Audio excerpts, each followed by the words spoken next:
Hey, why haven't you given me any money this month? Do you have any idea how much I need to spend? I've been swamped with work, okay? I forgot to send you the money, but I'm dealing with it now. Remember that in just 2 months, I'll be completely out of debt. You don't have to keep reminding me of that, do you? Do you think I enjoy being stuck with a useless person like you? You're beyond ungrateful. How dare you insinuate that I wasted my time giving birth to you and raising you just so you could be successful today? Enough! Stop with the sarcasm. Anyone who overhears your words would think you actually love me. You think you're clever, huh? You even had the audacity to teach me about life. But guess what? I need another $5,000 this month. $5,000? For what exactly? This month I want to buy your brother some new shoes and clothes to prepare him for work. And I also want to provide him with proper nourishment so he can keep his strength up while job hunting. He's been feeling down and losing weight because he can't find a job. I can't stand seeing him like this. And how is that my problem? Didn't we agree that I'd give you $10,000 every month until it adds up to $200,000 as a thank you for giving birth to me? After that, we'd cut ties and never bother each other again. I'm not obliged to give you more money to support him. Besides, isn't he just unemployed because he dreams of being a manager or department head rather than taking any job available? How can you say such heartless things? He's your brother, your flesh and blood. He has a decent university degree and he's an extremely talented and capable person. How could he settle for some low-level employee position when he's treated as an errand boy? He deserves more than some menial job where he's treated like a servant. Huh? Don't think that your little amount of money gives you the right to say whatever you want about my son. Whatever you want, but I won't give you any extra money. Oh, hold on. I've thought about it again. $200,000 is probably not enough to compensate for my love, effort, and sacrifices in raising you. Moreover, my son is about to get married. If he doesn't have a car or a house, society will look down on him. So before you cut ties with us, you better buy your brother an expensive car and a fancy house. Otherwise, don't even think about escaping from me. What? That was never part of our agreement, and you know it. Well, I've been thinking. Aren't you the manager of a prestigious company? With your high salary, it shouldn't be a problem at all. Just a few more years and you'll be able to fulfill this obligation, won't you?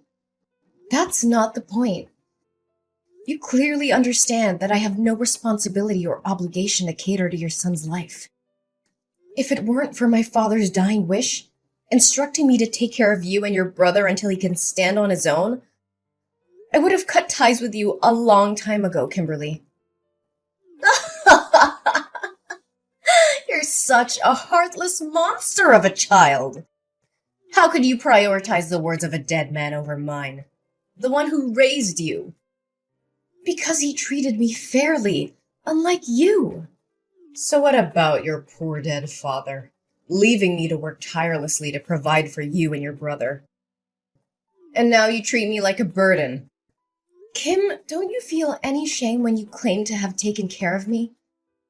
Have you ever treated me to a decent meal or shown me the love a mother should? No, you treated me like a servant. Don't forget how cruelly you treated me. Ugh, why bring up the past? I did what I did to toughen you up, to teach you how to survive in this world. It was all for your own good. Haven't you always listened to your father? Then obey his wish. Give me money, take care of us, and provide for my son and me for the rest of our lives. Dad said, until your brother comes of age. He's already 25 years old now. When will he finally grow up and take responsibility for himself? I don't care about that. You're my daughter, and you will do as I say. You will take care of my son and help him live a comfortable life. And if you can't buy him a house and a car, why don't you use your position as the head of the department to get him a job in your company? You can't let him struggle in this cruel society, can you? Hey, Are you kidding me? This is absurd. I won't use my professional position to indulge in your unrealistic demands. I don't have time to joke with you. You have such a prestigious position, yet you can't even secure a job for your own brother. You're completely useless. This is not how it works. This is a professional environment, not a favor bank. Besides, your son lacks the qualifications and work experience necessary for the position. The recruitment process is rigorous, and I can't just hand him a job. But he's exhausted from his job search. He's constantly rejected by reputable companies, forced to work in lowly positions, and treated like dirt. I won't let my beloved son suffer. But if he works at your company, you can protect him. No one would dare bully him then. Everyone starts from entry-level positions and works their way up. He needs to learn the value of hard work and perseverance. Being overprotective won't do him any good. Huh! So now you're trying to portray yourself as mature and independent, huh? Treating this family like strangers, as if we're not connected by blood. What a waste of my love and all the hardships I endured to give birth to you and raise you all these years. But my dear daughter, I won't blame you for not loving me. I understand. It's all my fault. When your younger brother was born sick, almost on the brink of death, I simply thought you were a strong and understanding child, capable of taking care of yourself. Therefore, I focused on loving and pampering your brother more. But I never imagined it would make you hate me so much. It must be all my fault. All right. Stop dwelling on that old story. Fine. This will be the last time I help him. Promise me that if you make any more demands, you will pay me the full $200,000 and disappear from my life. All right, my dear girl. But remember, make sure to get your brother a good, respectable job. My precious son is not meant to be a mere errand boy or an ordinary employee somewhere. I can't make that decision alone. I will reach out to HR and arrange an interview for him with me and my boss. If he passes the interview, he will be assigned a suitable position based on his abilities. That's the best I can do. That's acceptable. As long as you're there to protect him, no one will dare to bully him. Make sure to tell him not to reveal our sibling relationship at work. I don't want others to make assumptions. I'm sure you also don't want your son to be labeled as incompetent and useless, relying on his sister to secure him a job, right? Fine, don't worry about it. Oh, I'm thrilled to hear that my son is finally going to have a job. I need to make preparations for him. Hey, Kim, do you know where James is? I can't get in touch with him. Did that jerk run away after causing all this trouble? Why are you using such harsh words to scold him? Can't you see how scared he must be? He didn't want things to turn out like this. He did it for the sake of our family. As his older sister, shouldn't you try to comfort him and find a resolution instead of berating him? What? So you already know what happened and yet you're still defending him? James might have to go to jail and pay double the contract value, which amounts to $1 million. And I could also be held accountable and face an investigation. Why would anyone want that? It's just a stroke of bad luck. Besides, it's not as catastrophic as you're making it out to be. You just need to compensate the company for the contract, and everything will be fine. Do you think it's that simple? James colluded with the construction material suppliers, replacing the materials my company purchased with cheaper, lower quality ones and pocketing the price difference. He was in charge of procuring materials for this construction project. If it weren't for a surprise inspection conducted by the corporation today, it would have been difficult to uncover his deceit because he always knew my inspection schedule and could easily prepare in advance.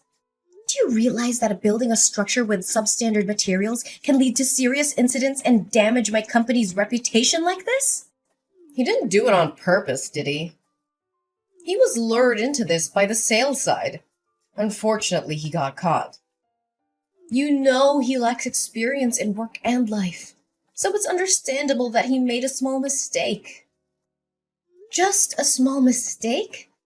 The company has already involved lawyers and the police. Can you still defend him? Do you realize that this could result in up to 10 years of imprisonment? The police are already investigating, and James won't be able to escape the consequences. He directly signed the receipt for the fraudulent goods, and the supplier admitted to the fraud as well. Not only will he have to go to jail, but I'll also have to take responsibility for this mess. Tell me where he is. He needs to face the consequences of his actions. Enough! It has come to this point, and you have to find a solution instead of placing all the blame on your brother like that. What other solution do you propose? The only way now is for James to turn himself in and accept the consequences of his actions. But remember, this is his responsibility, and I won't beg for him. Ariana, my dear daughter, I know you love your brother and me. You've always done everything for our family, right? But I'm running out of options. It's beyond my capability to fix this. Actually, there is still one way. Since you're James's boss, if you take the blame for this, the severity of the crime will be lessened for him, right? What are you suggesting? I mean, if you collude with the seller, steal money for materials, and then manipulate the orders to make James unknowingly become an accomplice, your crime will be seen as less serious. I think your sentence could be reduced by half. So you would only have to go to jail for 5 years, and my son would only need to pay a fine. What? Are you asking me to plead guilty for James and go to jail on his behalf? Exactly. He's your brother, and it's only natural for you to help him. Besides, what's the harm? What's the harm? My goodness. My only mistake was placing my trust in the wrong place. I never thought that no matter how flawed you both are, you would dare to engage in illegal activities or harm the company. I was foolish to believe that James could change for the better. Don't blame my son and speak of him as if he's useless and incompetent. Everything is your fault. In terms of work, you haven't been strict enough in managing your subordinates, allowing such exchanges of materials to happen. In terms of family, as the older sister, you couldn't even provide a house or a car for your younger brother, forcing him to struggle with a meager salary. And because of his low income, he can never afford a house. So I suggest he find a quicker way to earn more money. So, all of this is your fault, and now you have to take responsibility for it. What? What did you just say? Are you the one who instigated James to do these despicable things? How could you? You're willingly putting your own son behind bars. I always thought you made my life miserable, but I never expected you wouldn't even raise your favorite son properly. How dare you speak to me so rudely? Is this how you treat your own mother? I can't believe I put in the effort, money, and love to raise you, and now you treat me like an enemy. You claim to have worked hard to raise me? Let me remind you, it was you who forced me to drop out of college to work and earn money to support your son's education. You said that girls would never be as successful as boys, and that I would end up getting married and becoming a stranger. So there was no need for further education. Do you remember how I had to beg and plead with you to let me continue my studies and take up part-time jobs in the afternoons? And even night shifts, just to pay for my own education and support your son? And whose fault was that? It was your father who said you should take care of us instead of him, right? You're such a weirdo. Why do you listen to him more than me? While you always favored your son, saving the best for him, buying new toys and giving him whatever he wanted, I had to make do with hand-me-downs from my cousin or items I picked up from charity boxes. I always had to eat the leftovers after your son finished his meal, and I spent my days doing household chores. Thankfully, I had a father who loved me, but he didn't have much money and was constantly oppressed by you. All he could do was comfort me and buy me ice cream whenever he saw me unhappy. Oh, don't say that. I still love you. I always think of you, care about you, and worry about you. So let me ask you this question. If you can answer it correctly, I will plead guilty for James as you wish. Fine. Ask away. I'll answer whatever it is. What day is my birthday? What kind of question is that? Do you think I don't remember your birthday? I am your mother, the one who gave birth to you. Then don't take too long to answer. September 6th, right? That's James's birthday. Ah, I meant October 15th. Yes, I'm absolutely sure. That's your birthday. Oh, well, then it must be... Stop it! I know you don't remember anything about me. It doesn't matter. I've made up my mind. You have to plead guilty for James. You're just a girl. You'll get married and become a stranger to me, and even if you go to jail, it won't matter. But James is different. He's a boy, and he will be the one to take care of me when I'm old. He needs a bright future, a successful career, and a clean record. He can't go to prison.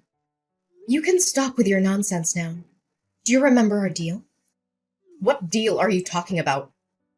If you ask me to do anything more than finding James a job, then all previous agreements, including the $200,000, will have to be returned to me, and we will cut ties immediately.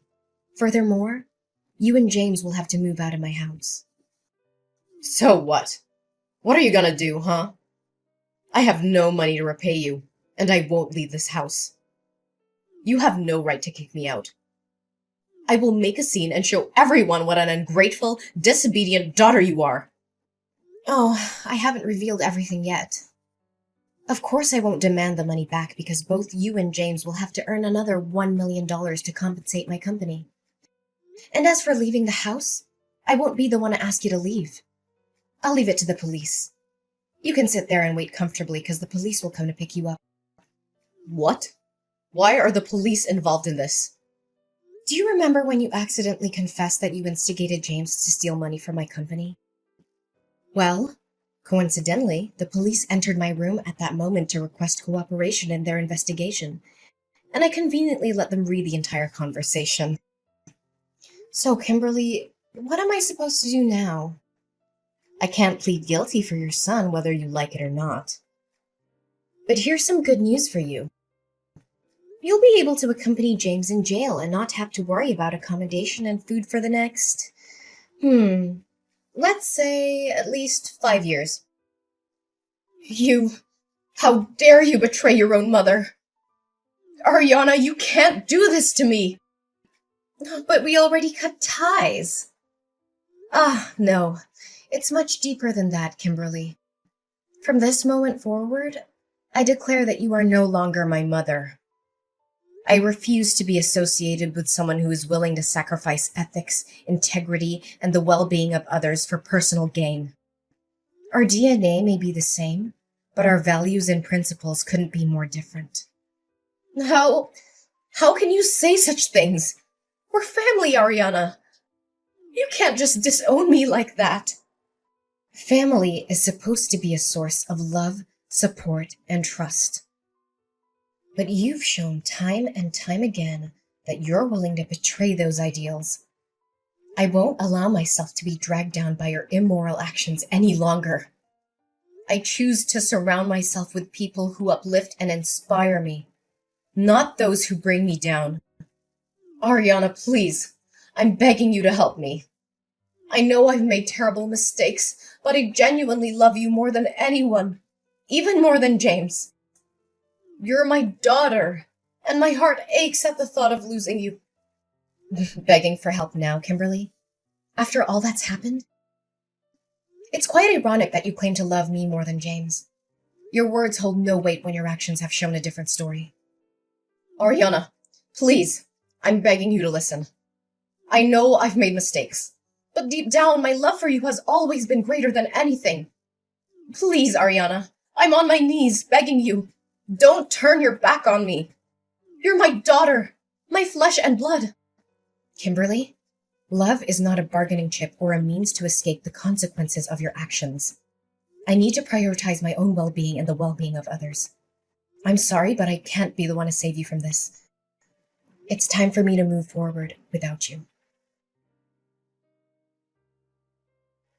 So here's how things turned out in the end. Kimberly and James, well, they didn't get off easy. The judge threw the book at them and sentenced them to a solid stretch in jail. James got slapped with a 10-year sentence, while his dear old mom, Kimberly, got a solid 8 years. Ouch. As for me, well, I managed to dodge that bullet. The investigation cleared my name, and I was found innocent of any involvement in their shady schemes. Can I get a hallelujah? It was a huge relief, let me tell you. No bars for this gal. But you know what? I decided it was time to make a fresh start. I couldn't stay in that house anymore, with all the memories of deceit and betrayal lingering in the air. So I packed my bags, sold that place, and bid farewell to that chapter of my life. Good riddance. I landed in a new town, ready to hit the reset button. And guess what? Fate had a little surprise in store for me. I met someone special, someone who saw past the scars and the baggage I carried. They loved me for me, flaws and all. Talk about a breath of fresh air. Together, we embarked on this crazy journey called life. We laughed, we cried, and we built something beautiful. It's amazing what can happen when you let go of the past and open yourself up to new possibilities. Love found its way into my heart, and I couldn't be happier. So here I am, sipping my coffee and reflecting on how life can throw curveballs at you. But hey, I made it through. I'm stronger, wiser, and surrounded by love. The darkness may have tried to bring me down, but I emerged victorious, ready to embrace the future with open arms. Here's to new beginnings and writing our own happy endings. Cheers!